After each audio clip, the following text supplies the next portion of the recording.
Jennifer.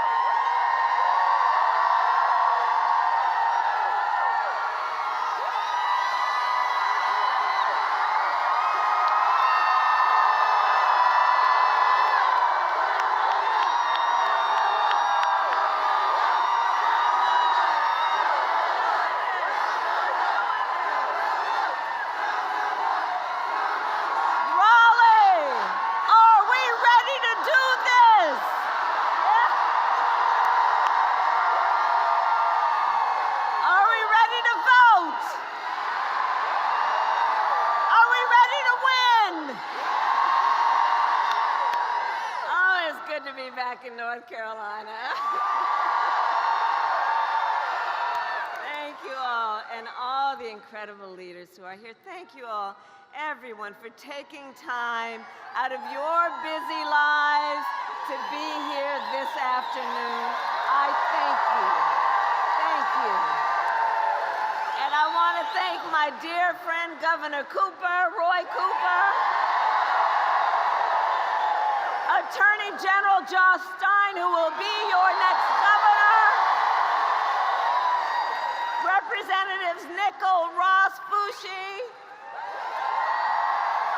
and Mayor Baldwin. I thank you all and all the leaders who are here. So Raleigh, early voting, as Jennifer said, has started. Here in Wake County, you can vote early now through Saturday, November 2nd. And we need you to vote early, North Carolina.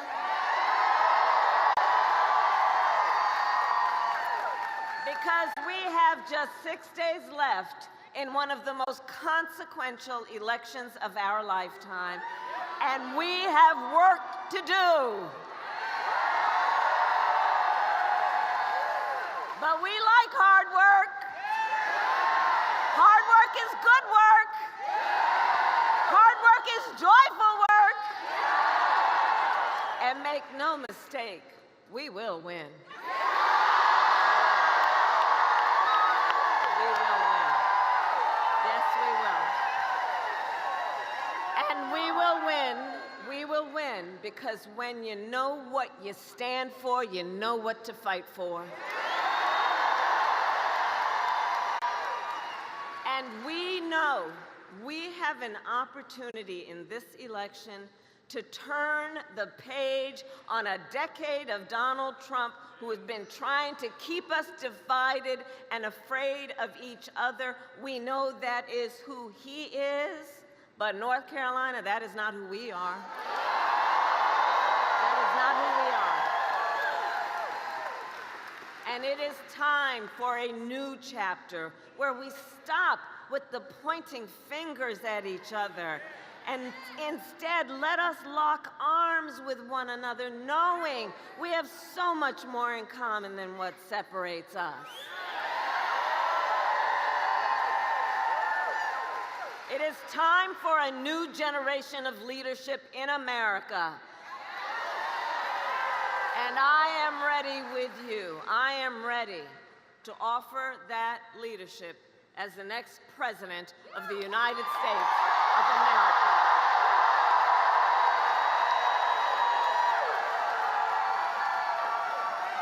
And North Carolina, you know, I've been here many, many times over the years, and you know this. I am not afraid of tough fights. For decades as a prosecutor and as the top law enforcement officer of our biggest state, I won fights against big banks that ripped off homeowners, against for-profit colleges that scammed veterans and students, against predators who abused women and children, against cartels that trafficked in guns and drugs and human beings. And if you give me the chance to fight on your behalf as president, there is nothing in the world that will stand in my way.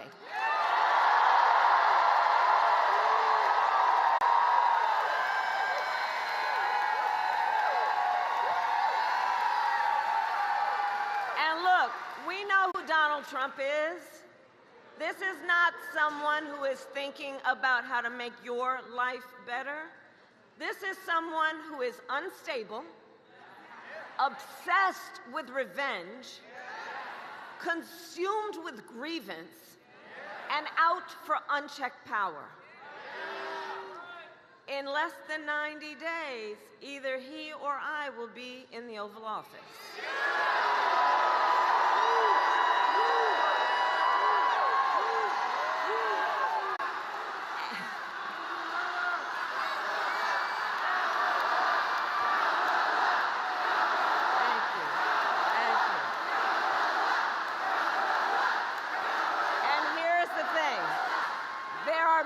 Big differences between he and I, but I would say a major contrast is this.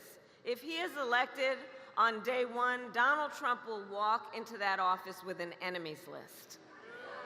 When I am elected, I will walk in with a to-do list full of priorities about what I will get done for you, the American people. And at the top of my list is bringing down your cost of living. That will be my focus every single day as president. I will give a middle-class tax cut to over 100 million Americans. Enact the first ever federal ban on price gouging on groceries. And fight to make sure that hardworking Americans can actually afford a place to live. And if you are caring for an elderly parent, my plan will cover the cost of home care under Medicare so that seniors can get the help and care they need to stay in their own homes.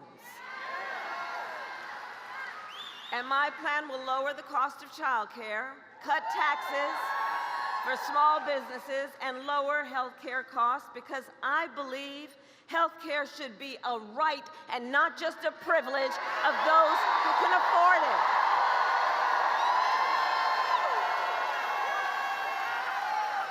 On the other hand, Donald Trump's answer to the financial pressures you face is the same as last time. Another $1 trillion in tax cuts for billionaires and big corporations. And this time, he will pay for it with a 20% Trump national sales tax on everyday basic necessities, which will cost the average American family nearly $4,000 more a year. On top of that, you will pay even more if Donald Trump finally gets his way and ends the Affordable Care Act, which will throw, if he were to win, which would throw millions of Americans off their health insurance and take us back to when insurance companies had the power to deny people with pre-existing conditions. You remember what that was like? Well, we are not going back. We are not going back.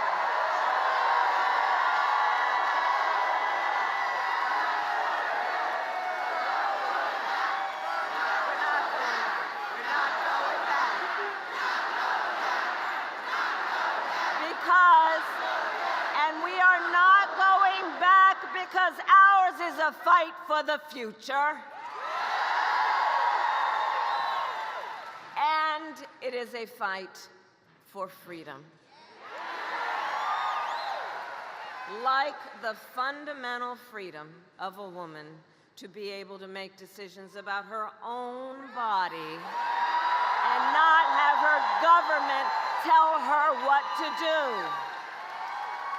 And we all remember how we got here. Donald Trump hand-selected 3 members of the United States Supreme Court with the intention that they would undo the protections of Roe v. Wade. They did. And now in America, 1 in 3 women lives in a state with a Trump abortion ban, including in North Carolina and every state in the South except Virginia. Think about that. Many with no exceptions, even for rape and incest, which is immoral. And Donald Trump, understand, he's not done. He would ban abortion nationwide. He would restrict access to birth control, put IVF treatments at risk, and force states to monitor women's pregnancies. Just Google Project 2025. Just Google it. Read the plans yourself and let us agree. One does not have to abandon their faith or deeply held beliefs to agree. The government should not be making that decision for you. Not the government. And when Congress passes a bill to restore reproductive freedom, as President of the United States, I will proudly sign it into law. So, North Carolina, I am asking for your vote. I am asking for your vote. And here is my pledge to you. As your president, I pledge to seek common ground and common sense solutions to the challenges you face. I am not looking to score political points. I am looking to make progress. And I pledge to you, I will listen to experts. I will listen to those impacted by the decisions I make and to people who disagree with me.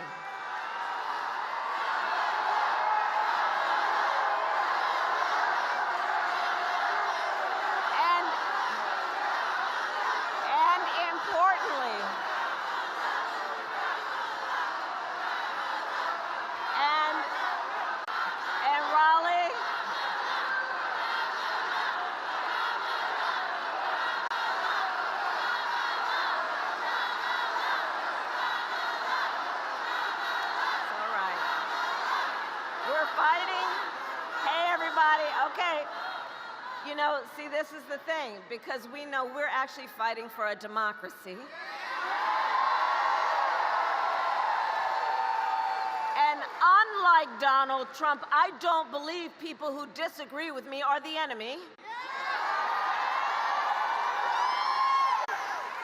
He wants to put them in jail. I'll give them a seat at the table.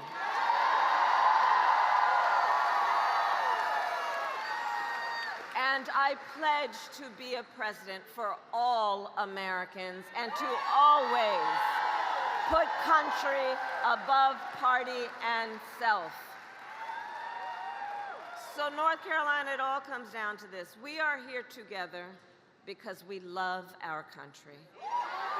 That's why we are here. And when you love something, you fight for it. And I do believe it is one of the highest forms of patriotism to fight for the ideals of our country and to fight to realize the promise of America.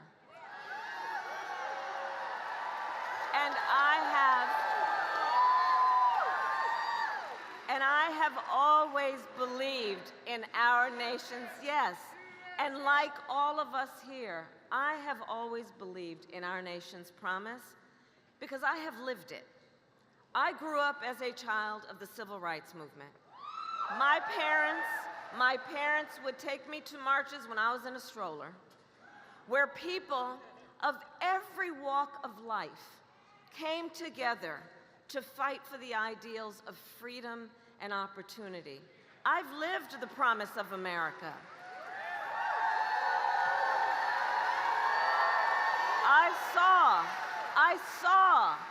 I saw how hard my mother worked to give her daughters the same chances our country gave her.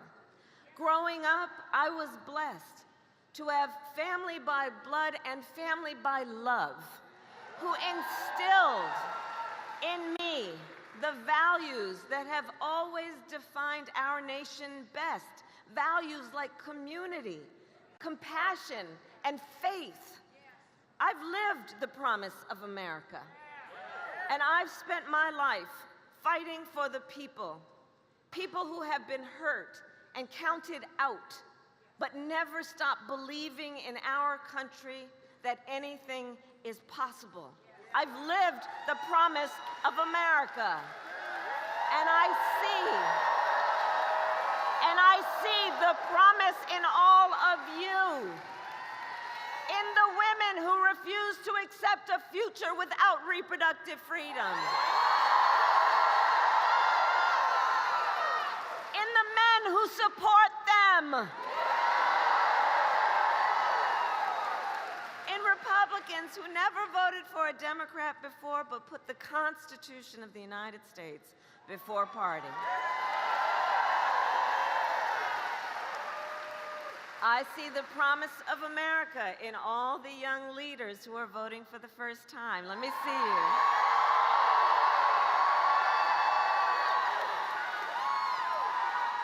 I love you guys, because you are rightly impatient for change. You young leaders, you've only known the climate crisis and are leading the charge to protect our planet and our future. You young leaders who grew up with active shooter drills, who are trying to keep our schools safe. You who have known fewer rights than your mothers and grandmothers and are standing up to fight for freedom, to make your own decisions about your own bodies. None of this for you young leaders is theoretical. This is not theoretical for you. It is not political for you. For our young leaders, this is your lived experience. And I see you, and I see your power. And I am so proud of you. Can we applaud all our first-time voters and young leaders who are here? Let's applaud them. Let's applaud them. See? Our future is bright. I'm telling you, our future is bright. So, North Carolina, we have 6 days to get this done. And no one can sit on the sidelines. So let's spend the next 6 days so that when we look back at these 6 days, we will know we did everything we could. So right now it's time to go out from here and knock on some doors. Time to text and call some voters. Time to reach out to family and friends and classmates and coworkers and neighbors. And as we do, let us please be intentional about building community.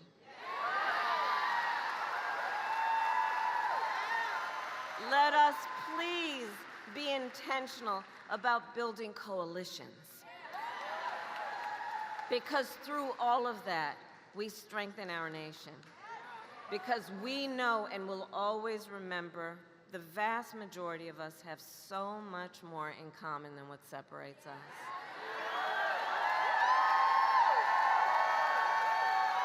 And we are all in this together. So remember, your vote is your voice, and your voice is your power.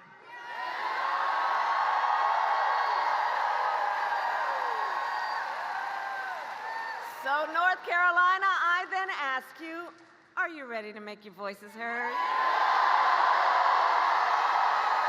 Do we believe in freedom? Do we believe in opportunity? Do we believe in the promise of America? And are we ready to fight for it? And when we fight, we win. God bless you, and God bless the United States of America.